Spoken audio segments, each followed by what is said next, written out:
اللہ اللہ اللہ اللہ اللہ اللہ جب کسی کو بچانے پر آتے ہیں تو اس کو کوئی ہلاک نہیں کر سکتا، اس کو کوئی نقصان نہیں پہنچا سکتا۔ مشہور واقعہ ہے، ہلاکو خان بہت ظالم آدمی تھا، اپنے گھوڑے پر شان سے بیٹھا ہوا تھا۔ چاروں طرف تاتاری افواج کی صفیں کھڑی تھیں، سب سے آگے ہلاکو خان کا گھوڑا کھڑا ہوا تھا۔ ہلاکو خان کے سامنے 3 صفیں کھڑی کی گئی تھی جس کو آج ہلاکو خان نے قتل کرنا تھا۔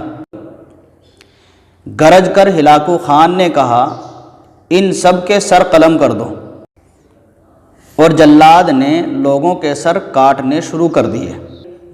پہلی صف میں ایک کی گردن گئی، دوسرے کی گردن گئی، تیسرے کی، چوتھے کی۔ اسی پہلی صف میں ایک بوڑھا غریب آدمی کھڑا تھا، موت کے ڈر کی وجہ سے دوسری صف میں چلا گیا۔ پہلی صف کا مکمل صفایا ہو گیا۔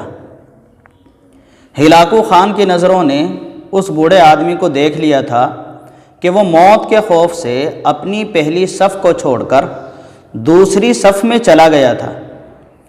ہلاکو خان گھوڑے پہ بیٹھا ہوا ہاتھ میں ایک لیمو لیے اچھال کر اس سے کھیل رہا تھا، اور لوگوں کے قتل کا منظر دیکھ کر اس کھیل سے خود کو خوش کر رہا تھا۔ جلاد نے دوسری صف پہ تلوار کے وار کرنے شروع کیے، گردن آن کی آن میں گرنے لگی۔ جلاد تلوار چلا رہے تھے اور خون کے فوارے اچھل اچھل کر زمین پر گر رہے تھے۔ اس بوڑھے بابا نے جب دیکھا کہ دوسری صف کے لوگوں کی گردنیں کٹ کر اس کی باری بہت جلد آنے والی ہے تو وہ بھاگ کر تیسری صف میں جا کر کھڑا ہو گیا۔ ہلاکو خان کی نظریں بوڑھے پہ جمی ہوئی تھی کہ اب تو تیسری صف آخری صف ہے، اس کے بعد یہ کہاں چھپنے کی کوشش کرے گا؟ اس بے وقوف کو میری تلوار سے کون بچا سکتا ہے؟ سینکڑوں انسان مار دیے گئے تو یہ کب تک بچے گا؟ تیسری صف پہ بھی جلادوں کی تلوار بجلی بن کر گری۔ ہلاکو خان کی نظریں مسلسل اس بوڑھے پہ جمی ہوئی تھی کہ وہ کیسے بے چین ہو کر موت کی وجہ سے بے قرار ہے۔ تیسری صف کے انسانوں کی گردنیں گر رہی تھی۔ جلاد بجلی کی طرح تیزی سے اس بوڑھے بابا کے پاس پہنچا تو ہلاکو خان کی آواز گرجی، رک جاؤ، اس کو ابھی کچھ نہ کہو، اور بابا کو اپنے پاس بلایا۔ بابا بتاؤ، پہلی صف سے تم دوسری صف میں بھاگ آئے، اور جب وہ ختم ہوئی تو تم تیسری صف میں بھاگ آئے، پیچھے تو کوئی اور صف بھی نہیں ہے، اب کہاں جاؤ گے؟ اب تم کو مجھ سے کون بچائے گا؟ اس بوڑھے آدمی نے آسمان کی طرف دیکھا، پھر کچھ ٹھٹک کر کہا، میں نے پہلی صف کو اس لیے چھوڑا کہ شاید میں دوسری صف میں بچ جاؤں، لیکن موت وہاں بھی پہنچی۔ پھر میں نے دوسری صف کو چھوڑ دیا کہ شاید تیسری صف میں بچ جاؤں۔ ہلاکو نے لیمو کو ہاتھ میں اچھالتے ہوئے کہا، بابا یہ کیسی خام خیالی ہے، یہ کیسی بہکی باتیں کر رہے ہو؟ بھلا میری تلوار سے بھی کوئی بچ سکتا ہے؟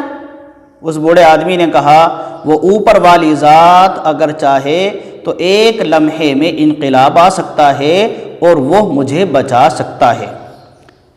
کیسے بچا سکتا ہے؟ ہلاکو خان نے اتنے جوش میں کہا کہ اس کے ہاتھ سے لیمو نیچے گر گیا۔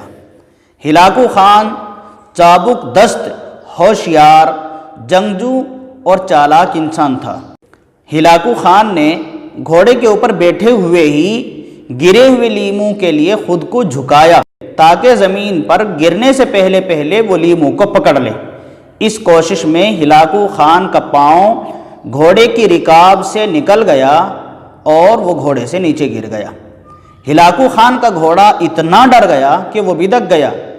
ہلاکو نے خود کو بچانے کی کوشش بہت کی، لشکر بھی حرکت میں آیا، انہوں نے بھی بہت کوشش کی، لیکن گھوڑا اتنا بدک گیا تھا کہ اس نے ہلاکو کو پتھروں میں گھسیٹ کر اس کا سر پتھروں سے پٹخ پٹخ کر مار دیا۔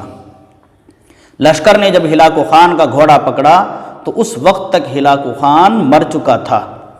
ہلاکو کا لشکر اس بابا سے اتنا خوف زدہ ہو گیا تھا کہ لشکر نے اس بوڑھے بابا کو نظر انداز کر دیا، اور اس طرح اس بوڑھے باپ کو جیسا کہ اس کا یقین تھا اللہ تبارک و تعالیٰ نے اس کو بچا لیا۔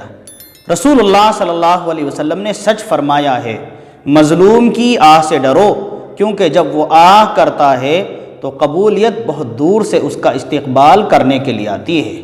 اللہ تبارک و تعالیٰ جب مظلوم کو بچانے پر آتے ہیں تو اسی طرح بچا لیتے ہیں۔